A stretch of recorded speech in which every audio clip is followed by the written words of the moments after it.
Imagine time not as a straight line, but as a circle, a loop of memory and moment, where change and identity swirl together, never quite landing in one place. And in that loop, a question: who are you when the past begins to shift beneath your feet? Think of the grandfather paradox. If you go back in time and prevent your grandfather from meeting your grandmother, you would never be born. But if you're never born, you can't go back. And if you can't go back, you never prevented them from meeting. And if they met, then you were born. And so you go back again and again. The logic eats itself, but don't imagine it as math. Imagine it like a photograph. A single photo of your childhood, you, smiling in sunlight, eyes closed, wind catching your hair. Now imagine you erase one pixel, then another, just a dot here, a dot there, until slowly your smile melts, your face fades, and in the end, nothing remains. Time travel is like that. One choice, one pixel, and the whole picture blurs. We think of ourselves as threads pulled tight, unbroken, each day following the last. But what if identity isn't a straight line? What if it's a fragile chain of memory and time is the hand that holds the scissors? Picture this. You're sitting in a boat on a still, silent lake. You take the oars and begin rowing backward. Behind you, memories, milestones, your first day of school, the voice of someone you loved, the sound of your own laughter before life told you to quiet down. You drift back, and then you whisper to your younger self. You offer a different choice. You nudge the past, just a little, and suddenly, the lake is a river, rushing in a different direction. Would you still be the same person who sat down in that boat? Philosophers have asked the same. Is identity fixed or fluid? Is there a core self, untouched by time? Or are we made by every decision we've ever made and forgotten? John Locke believed we are who we remember. Memory, he said, is the thread that stitches the soul. But what if that thread frays? What if you forget your first victory, your deepest love, the hands that once held yours? Do you stop being you? Or do you become someone else wearing the same face? David Hume didn't believe in a solid self at all. He said, there is no soul, just perceptions, sparks, tiny flashes. Nothing holds them together. We are the flicker, not the flame. Now imagine Hume inside the grandfather paradox. If there is no you, just moments, then every time change reshuffles the past, you don't disappear. You simply become a different bundle of moments. You don't break the chain. You build another. Derek Parfit went one step further. He said, identity doesn't matter. What matters is continuity. If someone walks like you, thinks like you, loves what you love, isn't that enough? Even if they're not you exactly, even if there are two of them. Time travel, through Parfit's eyes, becomes a hall of mirrors. You at 10, you at 60, you who said yes, you who said no, all valid, all real, all you. But the comfort of a single self, gone. Close your eyes. Picture a tree. Its branches twist in every direction, each one, a version of you. Some bloom, some break. Some never grow at all, but all are yours. In the flow of time, you follow one branch. But the grandfather paradox says, what if you could climb down and choose another? If you did, would the fruit taste the same? Would you still love what you love now? And if not, are you still you? Time travel is not just theory. It touches something deeper. The ache of regret, the thrill of hope, the soft grief of wondering what could have been. We all have one moment we wish we could rewrite. Say the right thing. Walk away. Hold on longer. And if we could, what would that cost? Maybe the person we are now only exists because of that mistake. The paradox of time travel is that it gives us the power to heal and the power to erase. And what about love? If you changed the past, would you still meet them? Would they still smile the way they did? Would you? And what about others? You wouldn't just rewrite your life. You'd rewrite theirs. A friend, a mother, a child. Their timelines woven into yours, snapped and rearranged.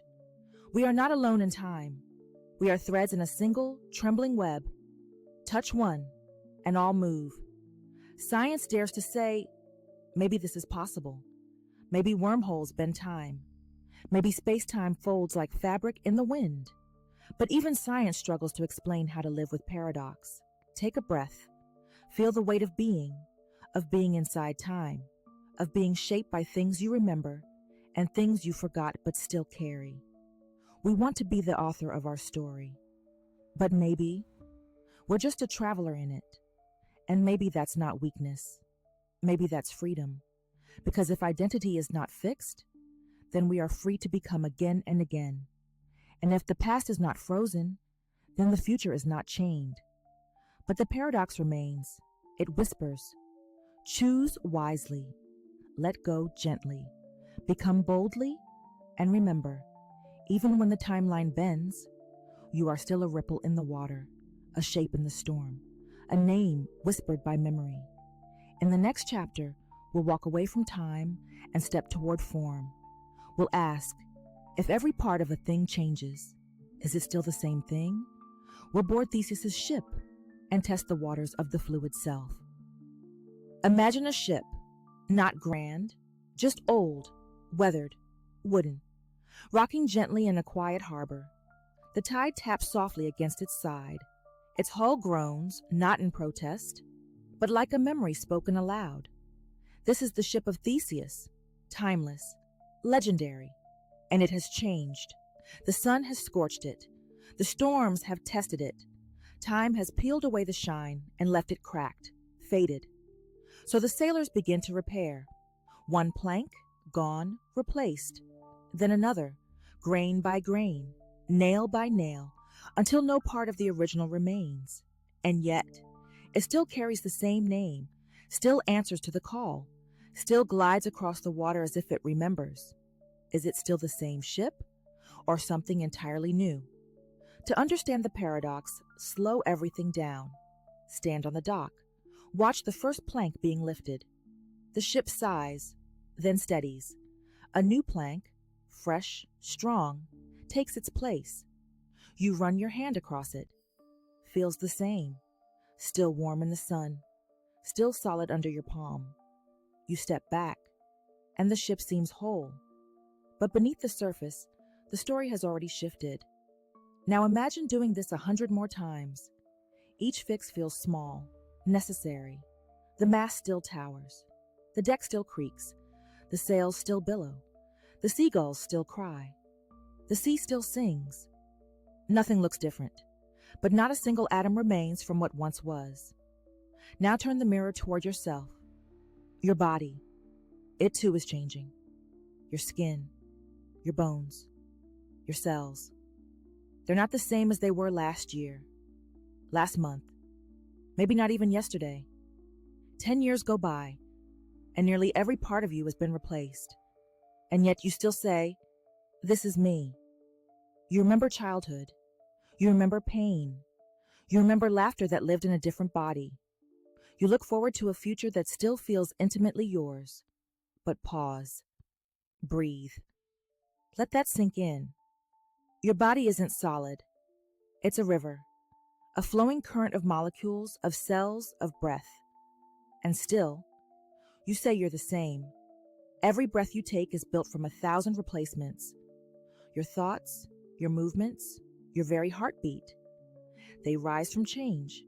So if you believe you are more than your parts, where does the self live?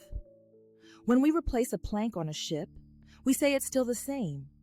When we shed old skin, we say we are still us.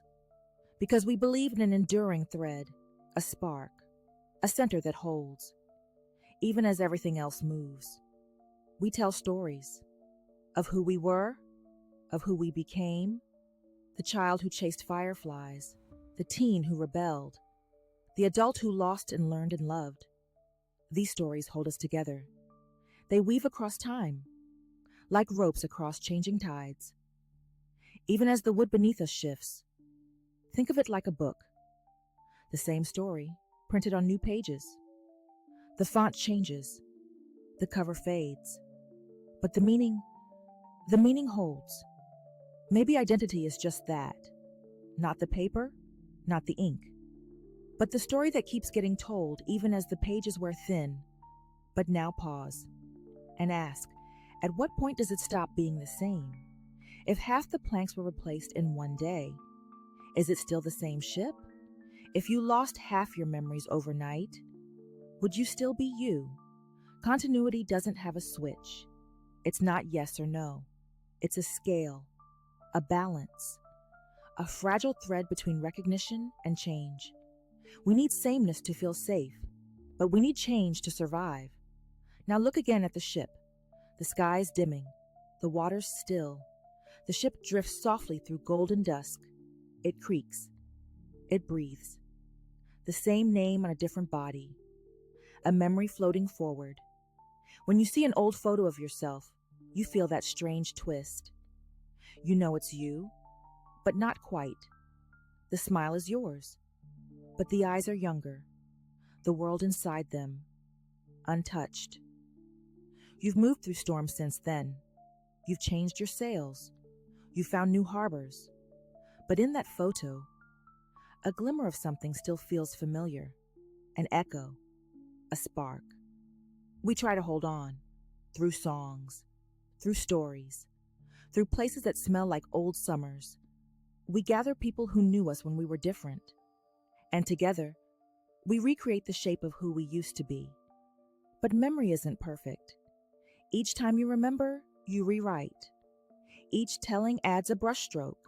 We don't preserve, we paint. And that painting becomes who we are now. Now ask yourself, if identity is always shifting, what does it mean to take responsibility? If you made a mistake 5 years ago, and you are no longer that same person, should you still carry the weight? The law says yes. Morality says yes. But the soul, it wonders. Because change isn't just physical, it's spiritual, it's cellular, it's profound. You can't undo the past, but maybe you're not the same who caused it. Relationships too must bend and breathe. We fall in love with someone who is changing, and so are we. The only way to stay is to move together, to grow, not in spite of change, but because of it. Heraclitus said, "You can't step into the same river twice, because the water has moved on, and so have you. But it's still a river, and you are still a ship." So maybe the ship of Theseus isn't just a thought experiment. Maybe it's a mirror, one that asks, who are you after everything changes? And more importantly, who will you become next? Take a breath. Let that settle. Feel your body. This vessel you've been sailing in for years. It creaks. It stretches. It renews. And still, you call it home. Now, step off the deck. Ahead of you stands a mirror. But this one reflects more than just a face. It reflects echoes, reflections of reflections, loops upon loops. And in that mirror, you might see yourself repeating or maybe disappearing. Next time, we enter the mirror. We ask, if an image reflects forever, which one is real? We explore the paradox of self-reflection and the infinite loop between who sees and who is seen. Hold two mirrors face to face and step into the space between them. You are now surrounded by a tunnel of yourself, an infinite corridor of images, of echoes, of you. They stretch away, one after another, dimming into the dark, like a dream fading as you wake. You raise your hand. They do too. All of them, perfectly, silently, always a breath behind. They follow, but they cannot lead. They reflect, but they cannot reach. Pause here. and feel what that means. Because in this strange tunnel, every image is you, but none are real. None breathe, none blink, none feel. They are outlines, shadows made of light. A mirror tells the truth, but not the whole truth. It shows your shape, but not your thoughts. Your face, but not your memory. Your gaze, but not the moment when it broke. You lean closer. The reflection leans too, but never closes the gap. You move. It copies. You speak. It stays silent. It is there, but unreachable. So close, and yet forever out of reach. The mirror is a portal, not to another world, but to an illusion. A world flipped, where left is right, where closeness is distance, where seeing is not touching. It gives you your own face and then takes it away. Now imagine walking down that mirror tunnel. Step by step, the images fade. First sharp, then softer, then nothing but light and blur. So which one was the real you? The first? The last question mark, or none at all? These are not just tricks of glass. These are clues to something deeper. In our everyday lives, we walk past mirrors constantly. Shop windows, rain puddles, screens turned off. We use them to remind ourselves we're real. We check our face, our hair, our posture. But what we see is only surface. And yet, we trust it. But what if the mirror lies? Or not lies, but simplifies, reduces, flattens? Because that's what reflections do. They echo the shape, but not the soul. And what about memory? That mirror inside your mind. You remember an old day, but you're not really there. You remember the last time you remembered it. Each layer, a copy of a copy of a copy, like looking into a mirror, through another mirror. Even your memories are mirror loops. And every time you look back, you change them. Add a word, shift a color, replace a feeling, until the first version, the truth, is gone. So now we ask, if everything we remember is just a reflection, then who are we really? We become what we remember ourselves to be. We become the version that was reflected back to us. When you see yourself smile, you believe you're okay. When someone tells you you're kind, you become softer. When the world mirrors doubt, you start to forget how to shine. The self is not only made within, it is made between. Between you and the reflection, you and the world, you and the you imagine yourself to be. Take a breath. Let it be slow. Inhale curiosity. Exhale certainty. Because the mirror teaches us this. You don't have to know to be real. Sometimes we perform for mirrors. Not just glass, but people, eyes, expectations. We shape ourselves to fit the reflection we hope to see. And in doing so, we forget who we were before the mirror arrived. Every person you've ever met holds a version of you inside them. Your laugh, your silence, your pain. And you carry their versions of you in your own reflection. So who is right? Which version is real? Or are we just loops inside loops inside loops? It takes courage to let go of the idea that you are one thing, to allow identity to be fluid, changing, refracted through time, through memory, through mirrors. But that courage is freedom, to be many versions, to grow, to forget, to begin again. Plato once wrote of prisoners in a cave, watching shadows on a wall. They thought the shadows were real, because that's all they ever saw. But when one escaped, he found the source of light, and knew everything before was reflection, was echo, was illusion. Maybe we too are in such a cave, and maybe the mirror is just the wall. We look into it hoping for truth, but it gives us only our shape. To find the rest, we must step behind it. Even in stories, the mirror never lies, but it doesn't comfort either. It shows, it reveals, it unsettles. Alice stepped through hers, and nothing was the same again.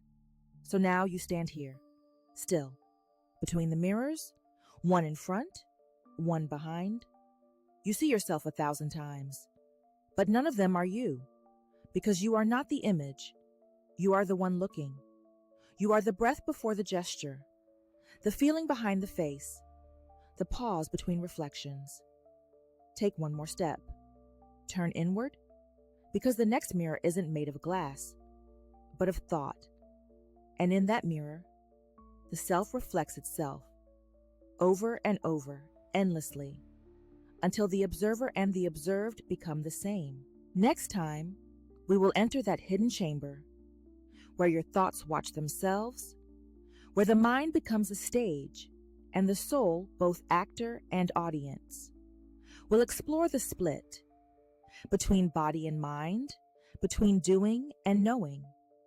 And we'll ask, who is the you that watches you? Hold two mirrors face to face and step into the space between them. You are now surrounded by a tunnel of yourself, an infinite corridor of images, of echoes, of you. They stretch away, one after another, dimming into the dark, like a dream fading as you wake. You raise your hand. They do too. All of them, perfectly, silently, always a breath behind. They follow, but they cannot lead. They reflect, but they cannot reach. Pause here and feel what that means. Because in this strange tunnel, every image is you, but none are real. None breathe, none blink, none feel. They are outlines, shadows made of light.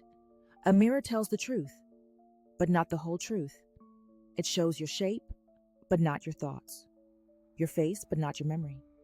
Your gaze, but not the moment when it broke. You lean closer. The reflection leans too, but never closes the gap. You move. It copies. You speak.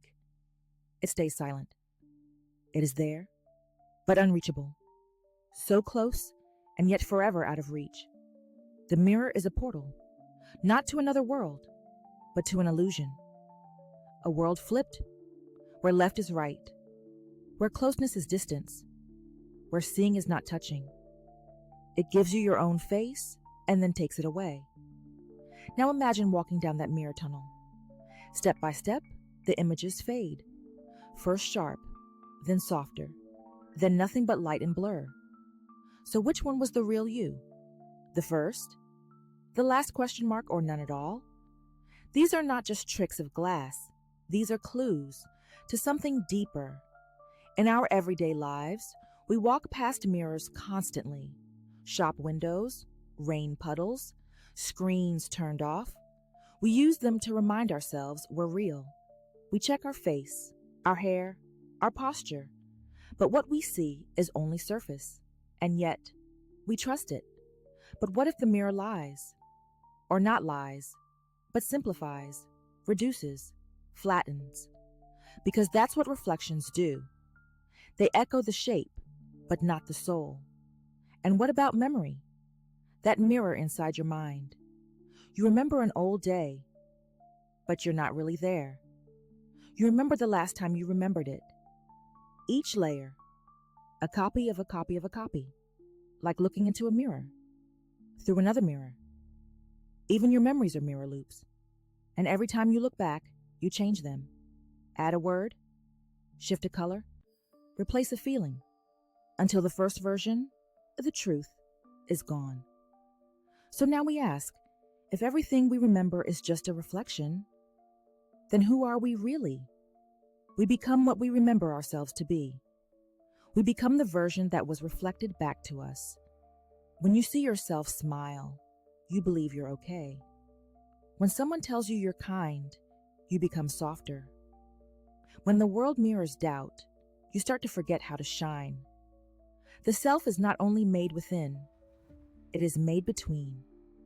Between you and the reflection, you and the world, you and the you imagine yourself to be. Take a breath. Let it be slow. Inhale curiosity. Exhale certainty. Because the mirror teaches us this. You don't have to know to be real. Sometimes we perform for mirrors, not just glass. but people, eyes, expectations. We shape ourselves to fit the reflection we hope to see, and in doing so, we forget who we were before the mirror arrived. Every person you've ever met holds a version of you inside them. Your laugh, your silence, your pain, and you carry their versions of you in your own reflection. So who is right? Which version is real? Or are we just loops inside loops inside loops? It takes courage to let go of the idea that you are one thing, to allow identity to be fluid, changing, refracted through time, through memory, through mirrors. But that courage is freedom, to be many versions, to grow, to forget, to begin again. Plato once wrote of prisoners in a cave, watching shadows on a wall. They thought the shadows were real, because that's all they ever saw. But when one escaped, he found the source of light and knew everything before was reflection, was echo, was illusion. Maybe we too are in such a cave, and maybe the mirror is just the wall. We look into it hoping for truth, but it gives us only our shape. To find the rest, we must step behind it. Even in stories, the mirror never lies, but it doesn't comfort either. It shows, it reveals, it unsettles. Alice stepped through hers, and nothing was the same again. So now you stand here, still, between the mirrors, one in front, one behind. You see yourself 1,000 times, but none of them are you, because you are not the image. You are the one looking. You are the breath before the gesture, the feeling behind the face, the pause between reflections. Take one more step. Turn inward, because the next mirror isn't made of glass, but of thought. And in that mirror, the self reflects itself, over and over, endlessly, until the observer and the observed become the same. Close your eyes and imagine you exist in more than one place, not metaphorically, literally. Your body here, but also there, your thoughts, split across possibilities, your choices, rippling across timelines you'll never see. This is not science fiction. This is quantum, a realm where certainty shatters, where logic bends, where particles flicker between being and not being. And in that flicker, a question waits. Could your identity exist in superposition too? Take a breath. Feel yourself settle into that possibility. Imagine this: Schrödinger's cat, sealed in a box, alive and dead, both, until seen. One atom decides the fate, and until we look, the story is two stories, simultaneously. Now, place yourself in that box. What if you were alive and dreaming and gone and here all at once? Only when someone watches, would you become one of them. A photon reaches a beam splitter. It doesn't choose left or right. It travels both. It walks two paths until we place a detector, then it chooses, then it collapses. A single outcome from an ocean of potential. Now consider your cells, billions of them, made from atoms just like that photon. What if they too rest in superposition, until touched, observed, measured? What if you are not one person, but a haze of selves, a cloud of shimmering possibilities hovering between versions of you? You stand at a crossroads. You pause. To the left, a familiar face, an old friend. To the right, a moonlit path you've never seen before. Both call you. Both are real until you choose. And when you do, you become the you who chose. The other version, still possible, still alive in a world just out of reach. Pause. Let that settle. Your entire life, a quantum wave function waiting to collapse. Not by chance, but by observation. And here's the twist. You are the observer. When you notice, you create. When you decide, you collapse the fog into form. You think a thought, and it becomes your direction. You feel an emotion, and it becomes your story. You say the words, and they become your reality. But what observes you? Your mind? Your brain? Something deeper? Quantum physicists still debate what it means to watch. The Copenhagen interpretation says nothing exists until it's seen. The many worlds view says everything exists, each choice splitting the universe into branches. In one world, you are a poet. In another, an engineer. In one, you spoke. In another, you stayed silent. All versions real, all versions you. Take a slow breath. Feel the shimmer of possibility. You are a tree of selves, not one branch, but many. This vision is breathtaking and unnerving. If every choice spawns another you, who is responsible for what? In one branch, you were kind. In another, cruel. Do you bear the weight of both? Our world is built on a single thread. One self, one story. But what if identity is fractal? A pattern repeating across infinite selves. The laws we live by, reward and punishment, praise and guilt, they assume a solid you, a you that remembers, a you that continues, a you that decides. But quantum reality suggests otherwise, that you may be one leaf on a tree you'll never see whole. Yet quantum is not just theory. It powers our phones, our computers, our encryption. It's real, and it's here. The same principles that bend identity build technology we use every day. And artists, they've seen this coming. Books, films, music, stories of parallel worlds, of selves meeting their other selves, of choices splitting timelines, not fantasy, but reflection. We watch a character see who they could have been, and we feel it, because deep down, we know. We are also multiple. Emotionally, this truth is tender. You may feel awe at all the versions of you living out dreams you never chased, and you may feel a soft sorrow for the ones you'll never meet. Regret becomes quantum, not just what didn't happen, but what is still happening somewhere else. Psychologically, this is a lot to hold. We crave a single story, a beginning, a middle, an end. But this asks us to live like water, to flow between who we were and who we might still be, to be uncertain and still whole. In meditation, we learn to let go, to watch thoughts rise and fall, to see identity not as a stone, but as a ripple, a flicker of attention, a dance of presence. This is also quantum. You are not the thing. You are the change between things. Take a deep breath. Inhale, the potential. Exhale, the becoming. Inhale, the shimmer of choice.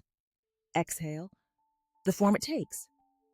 You are the wave and the collapse, the question and the answer, the echo and the original, all at once.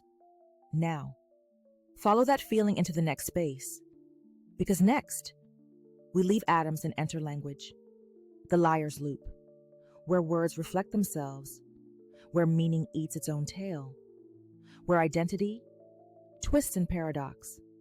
Let the mystery of many selves guide you into a hall of mirrors where truth and self spiral into riddle. Close your eyes and imagine a beach. Just before dawn, the sky still gray, the air cool and still, and the sand soft as stardust beneath your feet. You bend down, scoop a handful of grains, and watch as they slip slowly through your fingers, one grain, then another. At your feet, a perfect little mound begins to grow, a heap, solid, certain, a tiny monument to impermanence.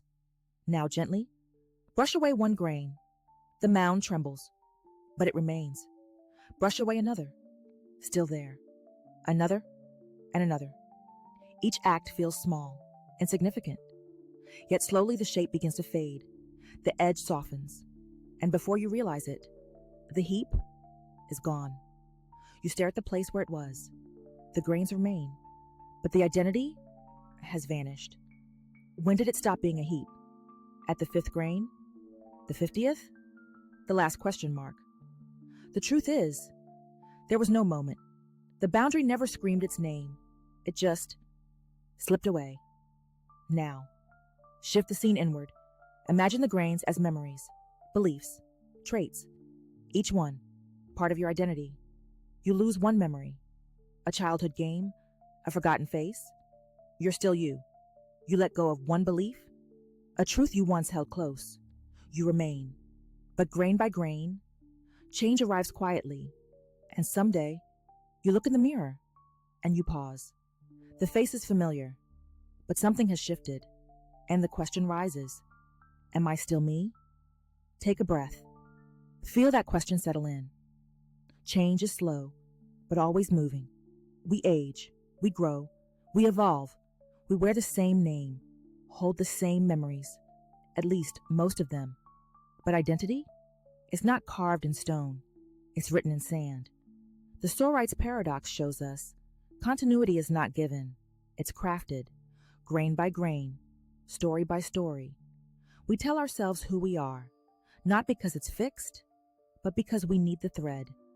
Now take a moment. Let your breath slow. Each inhale, a beginning.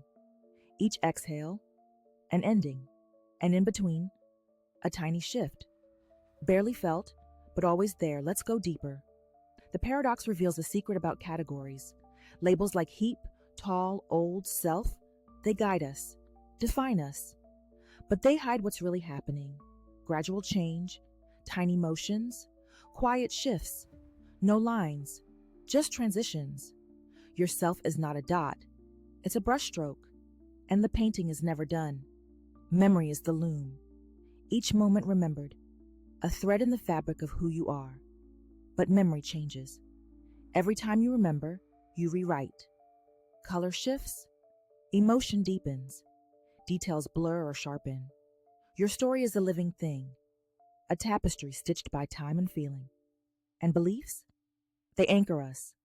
We say, I am someone who believes in kindness, or fairness, or truth. But beliefs evolve, sometimes quietly, sometimes all at once. A new experience, a broken heart, a fresh perspective. And suddenly, what was solid is soft. What was sure is unsure. Lose enough of these, and you wonder, am I the same person who believed that, loved that, hurt from that? Still, we endure. Because identity doesn't live in single moments. It lives in the flow between them. You are not the heap. You are the hands gathering sand, the breath between changes, the wave that never stops forming. In relationships, this becomes real. We fall in love with who someone is right now, but tomorrow, they change. And so do we. Some connections fade, some deepen. Some must be rebuilt over and over again.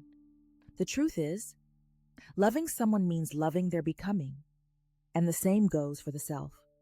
We must meet ourselves anew, again and again, not as strangers, but as companions on the same path. Socially, we wear many names: son, sister, leader, learner. These roles change, sometimes quickly, sometimes without warning, and we adjust, not because we know how, but because we must. The Storite's paradox teaches us this: identity is not a destination, it's a journey. There is no final heap, only the act of placing and releasing grain after grain after grain. Take another breath. Feel it rise, then fall. New air in, old air out. Change, disguised as breath. There is peace in knowing you don't have to be what you once were. And there is grace in becoming what you were always meant to be. From here, we leave the beach behind and step into a stranger world. Not of sand, but of words. Because next we walk into the liar's loop, where sentences refer to themselves, where truth devours truth, and identity spirals into contradiction. Let the soft erosion of this chapter carry you gently forward into the next paradox, where language becomes a hall of mirrors. Imagine a quiet room, illuminated only by the glow of a single lamp. Its light flickers softly, casting gentle shadows that stretch across the walls. And in that stillness, a voice whispers, I always lie. The words seem simple, almost harmless, but as they echo, a strange tension builds. If the statement is true, then it must be false, because a person who always lies cannot be telling the truth in that moment. But if it's false, then they must sometimes tell the truth, which would make "I always lie" true again. The sentence folds in on itself, a loop, a paradox that twists logic and refuses to settle. This is the liar's paradox, a riddle wrapped in language, a statement that destroys its own meaning. It reveals something unsettling. That language can eat itself. Words we trust to convey truth can turn inward and become lies. A mirror looking into a mirror. Reflection without end. Imagine defining a statement. Let's call it P, and P says P is false.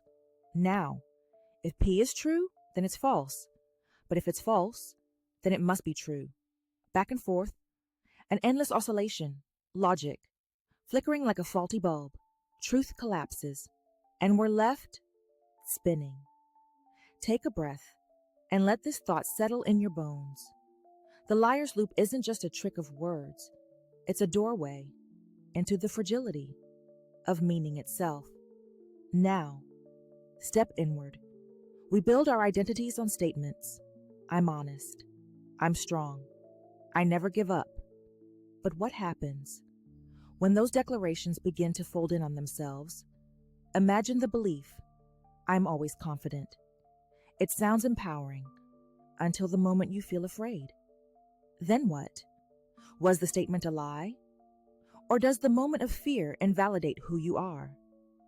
Suddenly, your belief becomes a loop, a self-contradiction that unravels your certainty. Every vow we make, I will never betray, I will always be kind, I'm unbreakable, carries within it the possibility of being broken. The liar's loop teaches us that identity built on absolute statements is fragile, because when language loops back, so does belief. In literature, we meet unreliable narrators, characters whose words betray themselves. They live inside the liar's paradox. Their stories reflect our own inner monologues, the ones we don't always admit out loud. I'm okay. I don't care. I've moved on. Have you? Kurt Gödel once showed that even in mathematics, self-reference breaks systems. He proved that any powerful system of thought contains truths that cannot be proven within the system itself, that no matter how complete we try to be, there will always be something just out of reach, just like us. Take a breath. Feel the loop? Not as confusion, but as possibility. Truth is not always clean, and self-knowledge is not always linear. Think about this.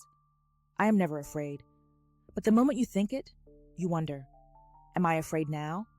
And suddenly, you are. You've entered the loop. Same with, I'm always kind. I never lie. I always know who I am. Every absolute invites its own unraveling. But here's the gift, awareness. Noticing the loop, sitting with it, not trying to win against it, just being still as it spirals. That is the beginning of freedom. We do this in public too. Leaders say, I never make mistakes. But we don't believe them. Not really. Because we know, the more tightly you cling to certainty, the more brittle your credibility becomes. And in relationships, we say, I'll never leave. I'll always understand. I'll never change. But love is not made of never. It's made of learning and adjusting and growing. It's made of grace. Take another breath. Feel how quiet it gets when you stop chasing perfect statements, when you stop needing to be the person you once said you'd be. The liar's loop doesn't have to be a trap. It can be a mirror, a gentle one. That shows us we are human. We say things we can't always live up to, and that's okay. Let your truths be living things. Let your self-definitions. The liar's loop teaches us to speak with softness, not as declarations set in stone, but as offerings, stories we tell that might need revision, and that, too, is a kind of truth. Now, we prepare to step into a new paradox, one that spirals even further, where every answer leads to another question, where every reason demands a reason. Infinite regress, a spiral with no center, where truth keeps pulling at its own thread. But you don't have to be afraid, because knowing you are in the spiral means you've already found a place to stand. Let this loop rest in your chest, a soft breath, a soft knowing, and when you're ready, we'll descend together into the next mystery, where reason becomes a labyrinth. In a quiet moment, when time slows and the noise of the world dissolves into silence, a question rises, a simple word, ancient and enduring. Why?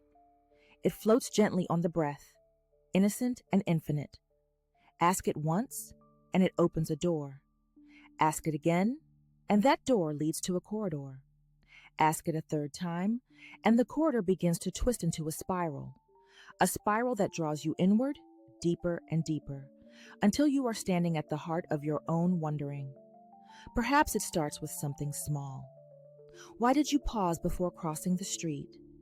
Why did your heart beat faster when a familiar song played?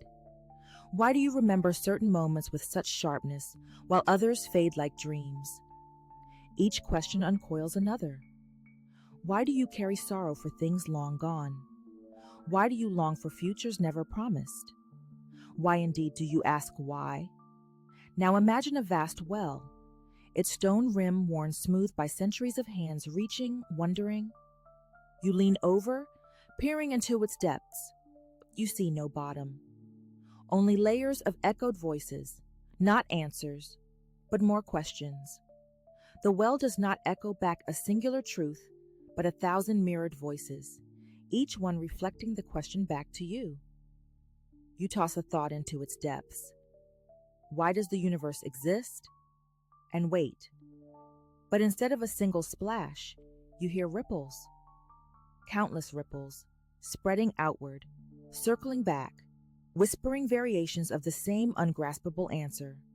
And in that moment, you realize this is not a place for resolution. It is a place of return. With each breath, the spiral turns again. Inhale, and a new question is born. Exhale, and it slips away, replaced by another. The rhythm becomes its own music, a quiet pulse guiding you deeper into the paradox. You search for bedrock, for a place to rest, but all you find is further depth. You descend, step by careful step, into the spiral that winds through the soul of inquiry itself. This spiral is not a trap. It is a dance. It moves through the halls of memory. Why do you feel the ache of a long-forgotten moment? Why do certain faces return in dreams? You trace your sadness back to a childhood afternoon, and then you ask why that moment held such power. You peel back layer after layer, only to find more layers beneath. Each answer is a mask that hides another question, each truth a reflection that fractures under light. It moves through the realm of identity. Why do you believe what you believe? Why do you love what you love? Why does your reflection feel like yours on some days and like a stranger on others? You ask these questions not to shatter yourself, but to see yourself more clearly. And yet, the clearer you become, the more infinite you feel. It moves through philosophy, through science, through art. Each field, each practice, begins with the spiral. The scientist peers into a microscope and wonders why the smallest particles behave the way they do. The philosopher sits in a quiet room and asks what it means to be. The artist paints and writes and dances, not to declare truth, but to ask, beautifully, silently, why we yearn to make meaning of chaos. Infinite regress, some call it, an endless loop of needing to know what came before. What cause begot the cause before it? What reason supports the reason that built the first? But this spiral is not a flaw in logic. It is the lifeblood of awareness, the very hunger that made us human. Yes, it can be disorienting. There are moments when you crave finality, a full stop at the end of your wondering. But the regress spiral has no full stops, only commas, only pauses, only the gentle turn of yet another bend in the path. And this too is a kind of comfort, for it means that nothing is ever over. It means that understanding is not a destination, but a horizon. In your own life, you have followed this spiral, perhaps without knowing it. You have asked yourself why you stay, why you leave, why you hold on to hope, and why you sometimes let it go. You have searched your heart for reasons that felt like answers, and then found those answers dissolve, like salt in water, as new questions rose. You have wondered if your wondering will ever end, but it is in this very endlessness that something sacred lives. Because in asking why, again and again, you open the door not just to knowledge, but to humility. You admit that you do not know. You allow the mystery to remain. And in doing so, you become part of the greater inquiry. You join the ancient chorus of seekers whose voices echo not in certainty, but in awe. There is beauty in the unfinished.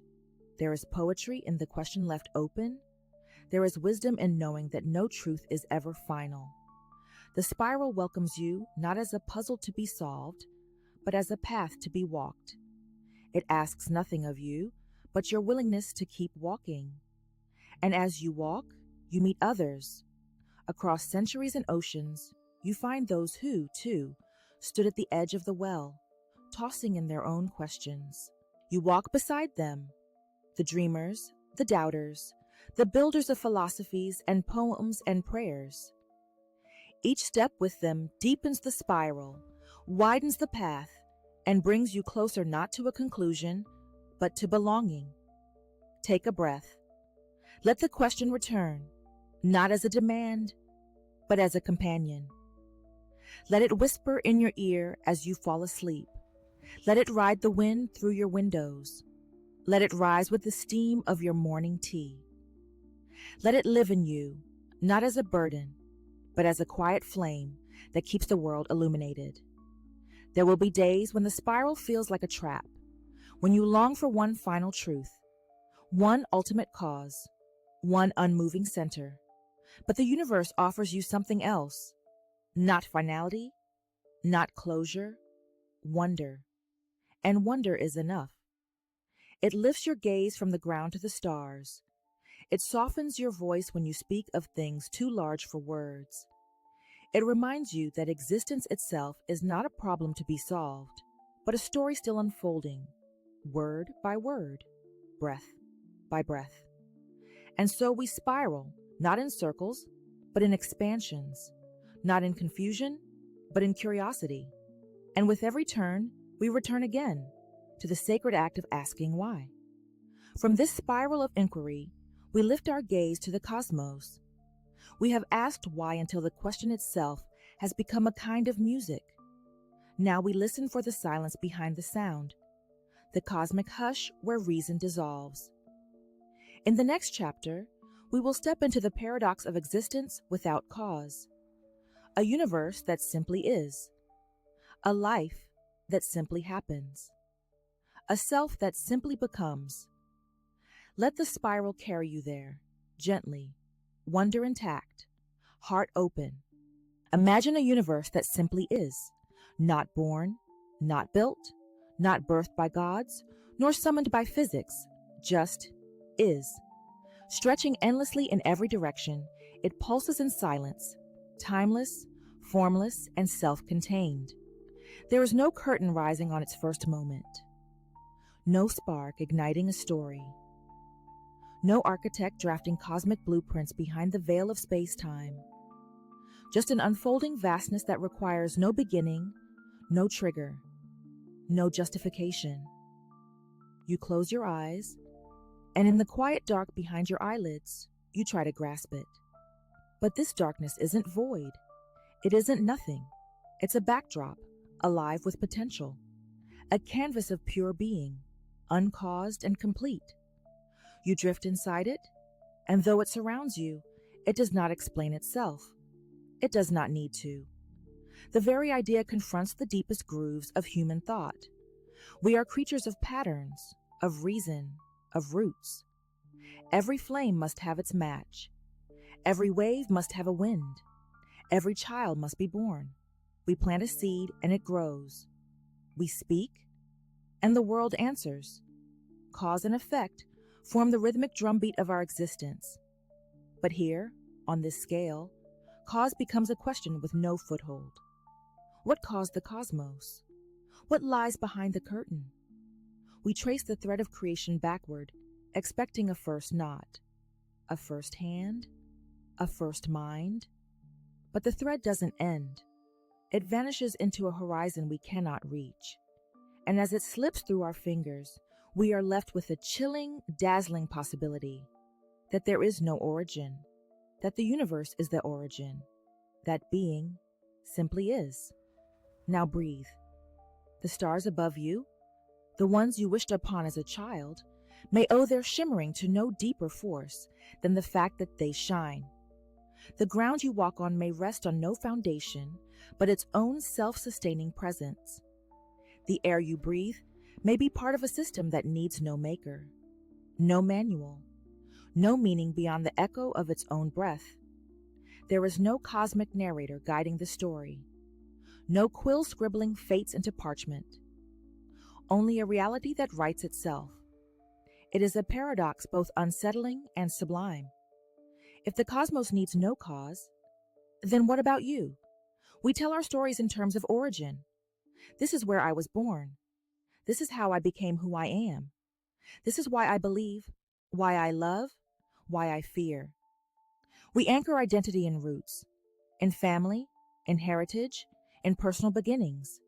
But if the universe itself lacks a beginning, then what becomes of the myth of origin?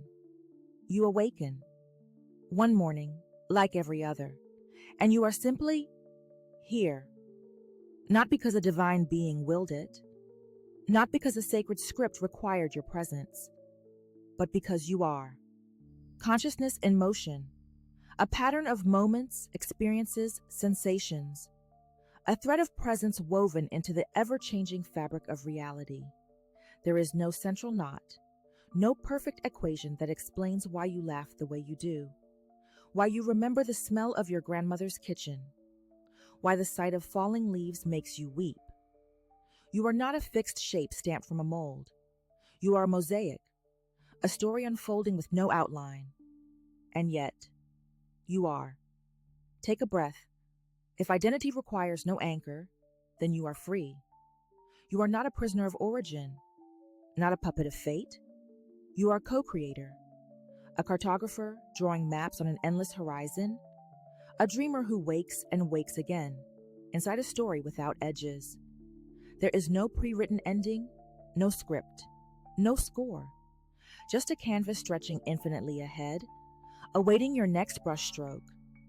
This realization is a kind of liberation, and yet a kind of ache, because in this story without beginning or end, what becomes of meaning? In a cosmos uncaused, are we not merely dust? What does it mean to matter in a universe that doesn't need us? We want to believe our laughter echoes beyond the stars, that our suffering serves a purpose, that our joy leaves an imprint in eternity. But the night sky does not whisper back. Stars are born, burn, and fade with no concern for our questions.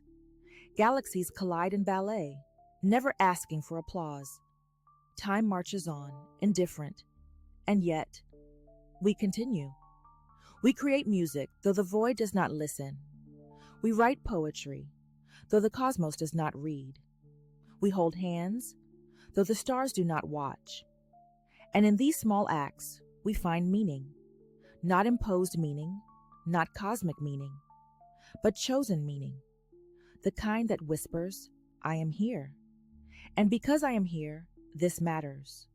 Perhaps our significance is not measured by size or scope, but by attention, by presence.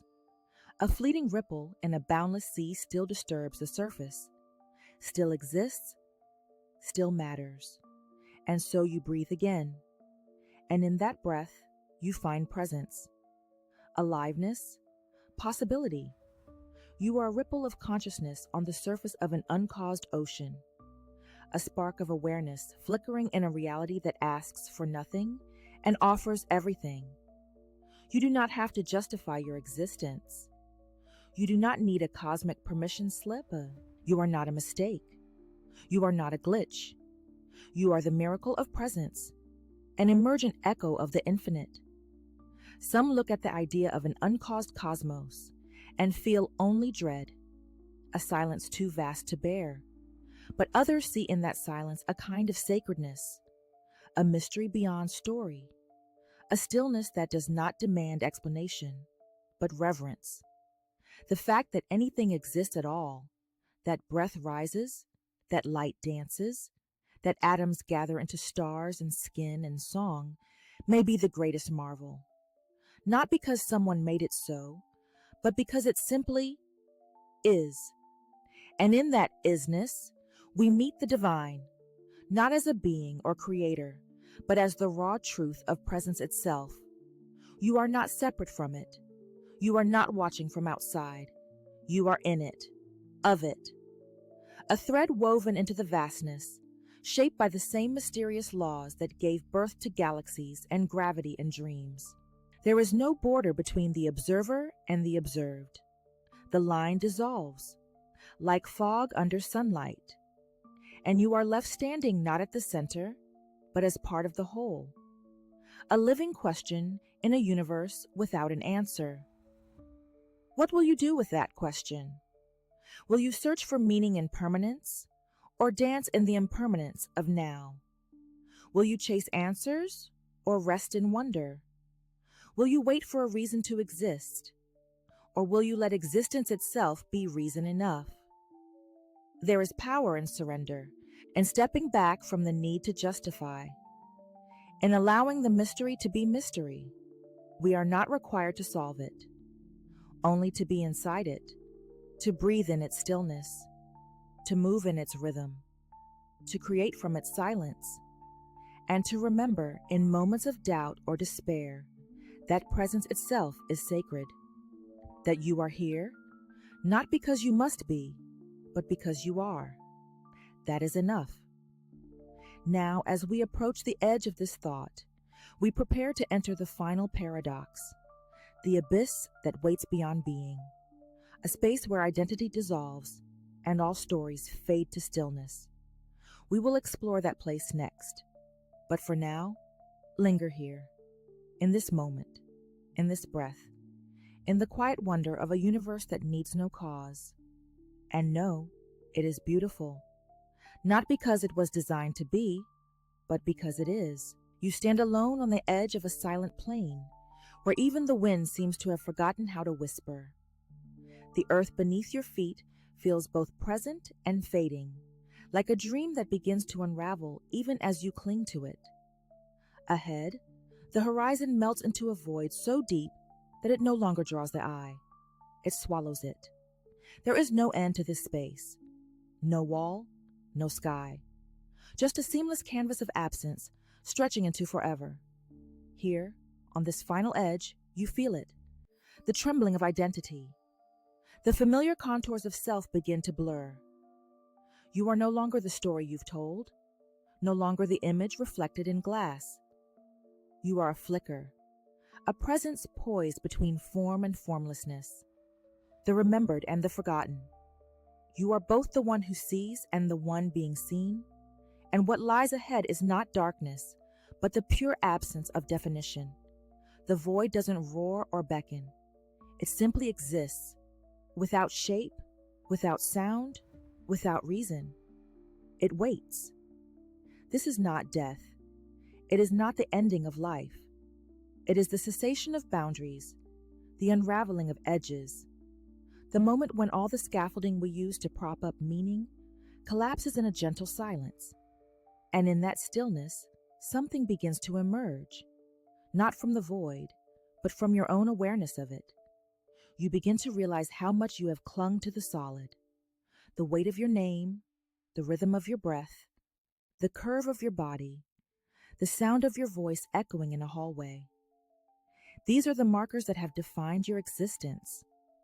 Without them, who are you?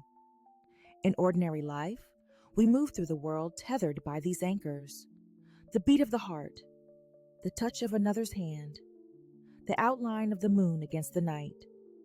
But on this threshold, this quiet, impossible edge, those anchors no longer hold. The heartbeat fades, the hands vanish, the moon dissolves into the sky, and you are still here. This presence, this being, is not defined by what surrounds it. It is not framed by language or held by memory. It does not demand explanation. It simply is. And this, too, is a paradox. For we are taught that everything must come from something, that life springs from life, that cause precedes effect. But here, in this place without ground, you begin to wonder whether being requires anything at all, whether existence in its purest form might arise from nothing, without need, without justification. It's a thought that unsettles, a thought that liberates. You remember lighting a candle and watching the flame rise. You remember asking questions as a child. Why is the sky blue? Why do people cry? Why am I me? You remember the way your voice echoed in an empty room. Each moment felt rooted in something before it. Each question pointed to a deeper question. And yet, standing now in this endless quiet, you begin to see that not every question needs an answer, that not every existence needs a cause. Perhaps the universe does not begin, and therefore does not need to be explained. Perhaps you do not begin in the way you imagined. Perhaps you are not the consequence of one story, but the emergence of something far more delicate and strange. A consciousness that arose because it could, held aloft not by reasons, but by the possibility of being itself.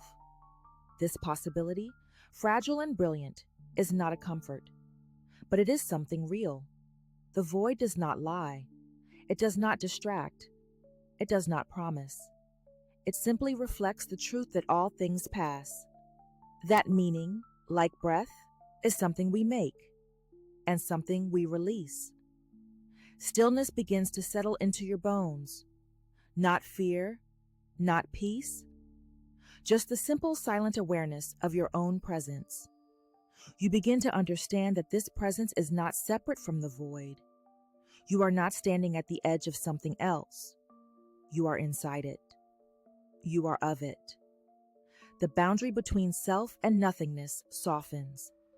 The lines that defined you, your memories, your roles, your name, begin to flow outward, like ink dissolving in water. You do not disappear. You become something wider. You think of others who have stood at such edges. The poet who stared into the sea until the sea became language. The mystic who sat in darkness until the darkness became light. The philosopher who wrote about being and time and silence. They too felt this soft unraveling, this surrender to a mystery larger than thought. And now, it is your turn. You breathe, not because you must, but because breath feels like a thread that binds you to the moment, to the body, to the fading illusion of form. But you are no longer afraid to let that thread go. Letting go is not vanishing. It is becoming. In this place, love has a different shape. It is not longing or attachment. It is not memory or desire. It is the quiet acknowledgement that all things arise and fall together, that your being is not yours alone, but part of a vast, trembling net of existence, woven from the same silence that fills this void.